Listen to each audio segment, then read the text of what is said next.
Hey everybody, it's Christine Ernst, the Fat Ass Cancer Bitch, coming to you a day early on August 2nd.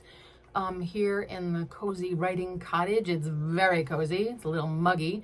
But I'm here this evening because tomorrow morning at 5 a.m. I leave to drive to Delaware to my sister's summer place,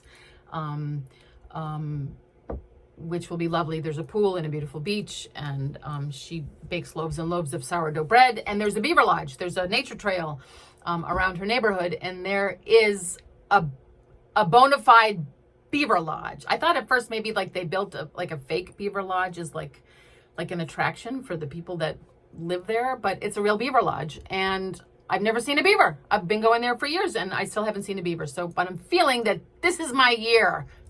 I'm gonna see the beaver. So stay tuned. I'll have news for you next week.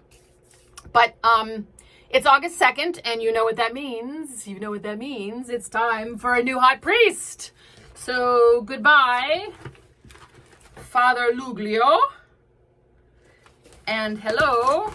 Oh, no, doop. Hello, Padre Agosto.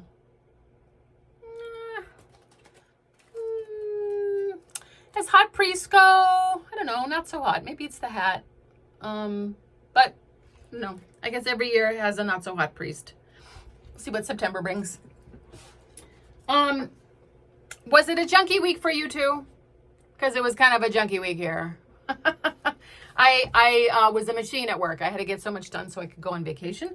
But there was like junky communication shit and crossed signals and crossed purposes. My beloved 3-foot deep play pool sprang a leak. My sleep was total shit. My favorite sandals broke, and icing on the cake, I got some hate mail. But the Katydids have returned. Or maybe they were always here, but now they've begun singing. You know that sawing e noise at night that you hear in the month of August? Sort of a squeaky, rusty, rhythmic 3-pulse rasp. Katydids, my friends. They always make me think of back to school. They are the song of August. E. Did you know that there are more than 8,000 species of katydids? And they are all disguised to look like leaves. And they all have ears on their legs. How cool is that? Fun katydid fact, and you should hear this particular fact in the hushed, reverent tones of David Attenborough. Delicate measurements of one species of katydid, the tuberous bush cricket Platycleus affinis, showed that its testicles made up 14% of its body weight. If the same proportion were applied to a man, each of his testicles would weigh about 13.5 pounds apiece. And to give you a visual of 13.5 pounds, that's a little more than a gallon of paint. About as much as 2 bricks, 3 average chihuahuas, or a sack of 25 hamsters. Why am I telling you about giant balls, you may ask? Perhaps because the writer of the odious email that I mentioned earlier totally possesses a set. And he almost ruined my week. But I had the great good fortune to go to the post office the day before yesterday with 2 identical little boxes. One bound for a woman in her 60s in Boston, and the other bound for her daughter, a woman in her 30s in Montana. I know the woman in Boston a little. She's a friend of a friend. There was no one else in the post office, just me and Maria behind the counter. Maria weighed the first box and asked the usual questions. Does your package contain flammable liquids, explosive batteries, hazardous materials, plutonium, anthrax, or human remains? No, I said. She typed. She weighed the second box and asked the questions again. Does your package contain unstable isotopes, toxic waste, E. coli bacteria, killer bees, or live snakes? No, I said. She typed. I watched. And because the best federal agency ever has the worst business plan ever, it cost me $5.11 to send one box 64 miles away up to Boston and a mere 30 cents more to send the other box 2,627 miles away to Montana across the country. Maria labeled each box. I paid. Hot out there, she said, indicating the parking lot, and smiled. I blurted out, I made identical bracelets to send to a mother in Boston and her daughter in Montana. They were both diagnosed with breast cancer last week. Same breast, same side. What are the fucking odds? Maria let out a big sigh. And her shoulders sagged. She said quietly, my mom died of breast cancer last year. I'm so sorry, I said.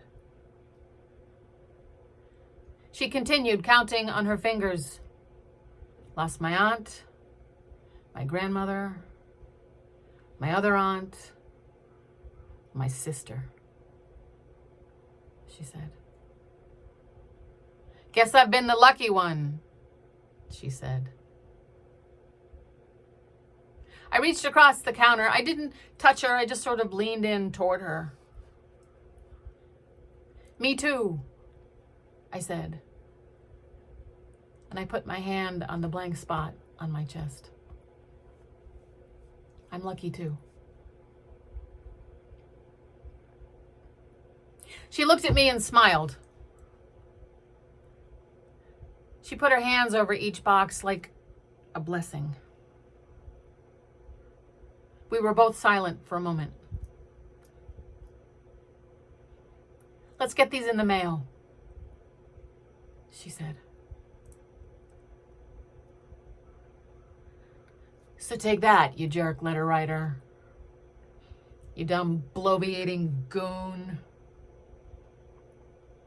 And I know what's in your package, motherfucker, and it's not 25 hamsters.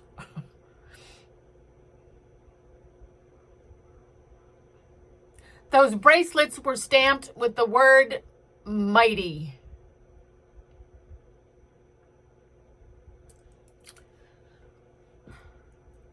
Mighty.